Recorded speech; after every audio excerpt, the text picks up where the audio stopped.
Welcome, friends, everybody attending GreenFest, all you GreenFesters. I'm Pam Reese at the Robinson Nature Center, and we're here to welcome you to the activities that happen here at Robinson Nature Center. We're right down Cedar Lane, not even a mile and a half from the college, so we're very close to Howard Community College. The James and Ann Robinson Nature Center will be 10 years old this year. And we have learned so much since we started. One of the things we've learned is the favorite ways children learn, and that is to be outdoors, exploring at their own pace. So where we are now is our newly renovated and expanded children's garden. And this class that you see behind me is our little pine cones class.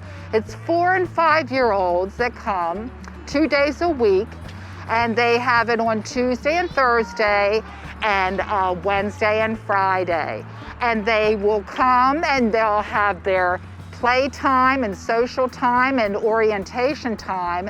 Then they'll go exploring and taking hikes through the woods. They'll go to our children's nature play area that is interactive music, dance, play, song, art. And they'll play outside and have a wonderful time doing that. So one of the things that we say at the Robinson Nature Center, everything here helps with environmental learning. So here with the children in the children's garden, we'll say, learning is living, crawling, singing, dancing, calling, moving, running, feeling, touching, and everything else. Another thing that children love to do is what I call recyclerating. Recyclerating is decorating with things that you use every day, that they're plentiful, and that you can use at no cost or additional cost. So one thing that I've done, last year at the children's garden, we had gourds and pumpkins. I saved these over the fall and over the winter, just sitting them out on a little bench, and they're dried. What the children learn, they'll learn the difference in weight and textures from this, seeing the real pumpkin grow, the dry pumpkin. You'll see inside the pumpkin, there's seeds in there, and it's light, but it's sturdy. You could use it as a vase or as a shell, and here's a gourd. So these are things that just saving what nature makes, you can come up with fun things. I want to show you a craft that's typical for this type of age and what they've done before. We'll let the children go out in the forest and forage sticks and stones and bark and flowers and leaves, and we'll let them collect them. And then when they come back, we'll say, would you like to build a nest? And they'll build a nest with their fingers shaping the clay. And then they'll take all their little collectibles that they forage from the forest and the meadow and put them in their little nest. So they'll have a keepsake there that you can talk about and talk about at night, share with your family. This is what I did today. And you'll have tangible evidence of what was done so they can remember it and you can too. Another craft though you can do, we know toilet paper rolls and paper towel rolls have been plentiful during COVID with extra washing your hands. So there's always something that can be done. In my yard, I foraged a Japanese maple. It's a Kingu Saku, and it's red. The branch is red. And it's so pretty just as it is, and it's just beginning to bud. Also, we had forsythia.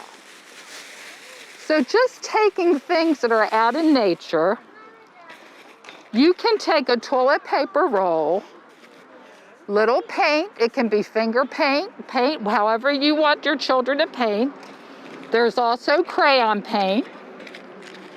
And you can take this paint and paint your toilet paper roll or your paper towel roll.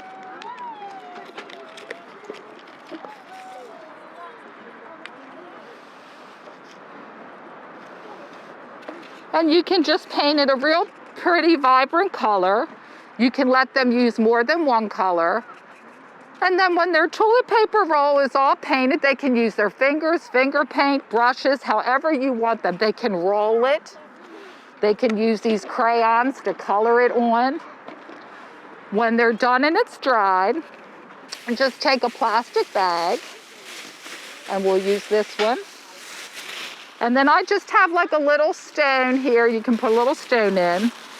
And then you gather your little twigs and your sticks. And let's say the children have brought, let's say, 3 little stems home for you.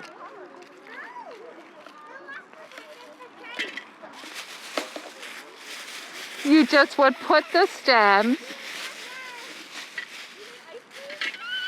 Let's cut a longer one.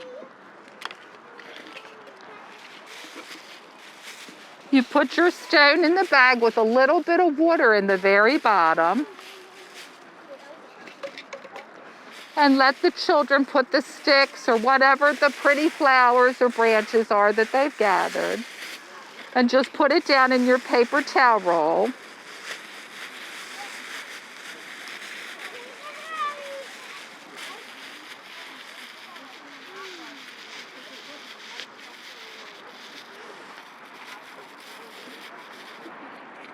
And they can have a little vase for their sticks.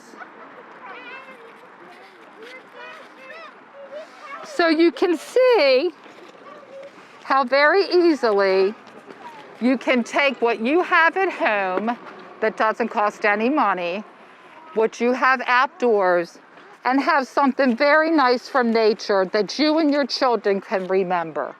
And you would use the long branches. You could use the short paper towel roll for the forsythia.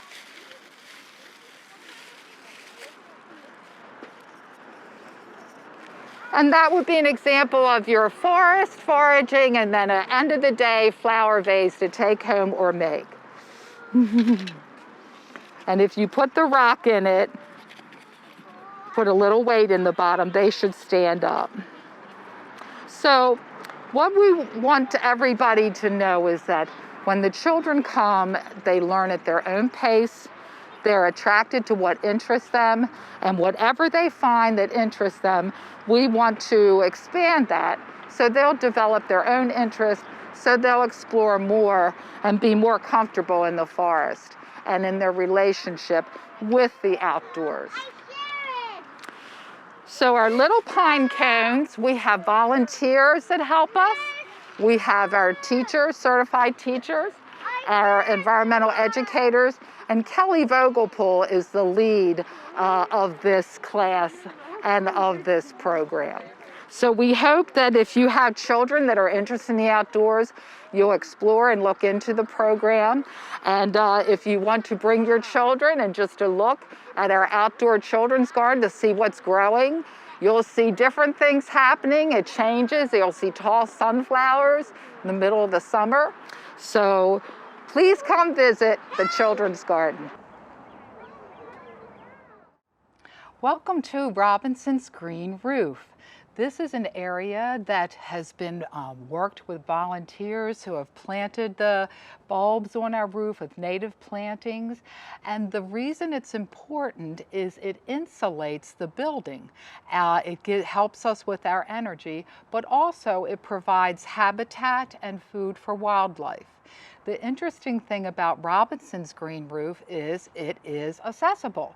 Many green roofs are not. The reason it's accessible is that it's built with a very light composted soil, a lightweight soil composition, and that means it's light enough to be above the building on the roof. It's not too heavy. So that's one thing that's unique about our roof garden. So one of the things Robinson does, or one of many things in our teachings about environmental education, sustainability, is to talk about conservation and protecting the environment. And when people are able to come here, have lunch, we have umbrellas, we have Wi-Fi, we have an outdoor fireplace, and relax among nature, it's very healing. It's, we call it forest bathing almost, where you're immersed in nature, and it's just a very restful, peaceful, calming space. So Well, I've told you it's accessible. It has reduced the carbon footprint of the building. It reduces the runoff from stormwater into the bay to help with our mission. And it supports the monarch butterfly. We're a monarch way station, and the monarch way stations here have a 2,500-mile journey to Mexico to find food and habitat. So we help them on that journey. It may take 3 generations of monarch butterflies to get there. So the plantings that we have on our green roof support, feed, and provide shelter for the monarchs. And then, like I said, the fireplace, the roof is just a gorgeous area. So we hope over the course of this nice summer and spring that you'll come, have lunch, visit our green roof, and admire the beautiful plantings. They're just beginning to perk. They're just beginning to rise up with the spring ephemeral flowers that are only here a week or two, but then we have flowers that are here for a little bit longer. Okay, friends, we're ending our tour here in this area where I want to tell you about Robinson's wonderful partners. To my right, if you look down the hill, is our outdoor puppet theater. We can thank the Howard County Woodworkers Guild for constructing that theater for us. They provided the labor and the time and built it so we could have puppet theaters socially distanced outdoors so more families could enjoy that. So if you see this right to my left behind my shoulder, that is our Pollinator Hotel. And the reason we have this Pollinator Hotel is thanks to the Howard County Arts Council. They provide us temporary exhibits on an annual basis. And this is this year's, and it is a hotel for insects or pollinators, a place where they can join and work and forage in the forest. So these are 2 examples of how Robinson has benefited from partners, but you can benefit too. The Howard County Bird Club meets here. They provide birding walks. They help with our Master Naturalist class and teaching different topics. We also work with the Howard Astronomical League, and they'll provide programs for viewing the night sky and telescopes and that they'll bring, and you can take advantage of that. And they would love for you to join them. They have meetings, and they can be attended virtually. You're welcome to join. They have them monthly. The Bird Club has monthly meetings that are virtual. The Howard Astronomical League, and then we also have, let's see, the beekeepers. The beekeepers are a wonderful partner. The beekeepers manage our outdoor hives for us and actually maintain the hives, forest and harvest the honey, and they give it to us to sell in our gift shop. So wonderful partnership, and they are here to talk about the bees, and they help us also with an indoor observation hive. That's been closed for a while, but hopefully that will be up and running soon. So for all of these reasons, for our wonderful programming, and our programming is for all ages, from 0 to 2 months to over 100, we have something for multi-generation, intergenerational learning, and for the children. We have the outdoor area that is conducive for teaching and playing and just having fun as a family. And then in addition to the programs and the partners, we have all these beautiful amenities. You have the stream, the mill ruins. So this spring, if you're hoping to relax and decompress, this would be a great place to come for many reasons. Whether you're by yourself and you just want to have a quiet lunch on the green roof and have your Wi-Fi, or if you're bringing a whole family with multiple generations. You can see it's easy to get around, it's very accessible. We have about a mile of trails on 18 acres, and our property backs down to the middle of Patuxent River. Beautiful river. Sorry you couldn't see that on this film, but you'll have to come see that in person for yourself. Thank you.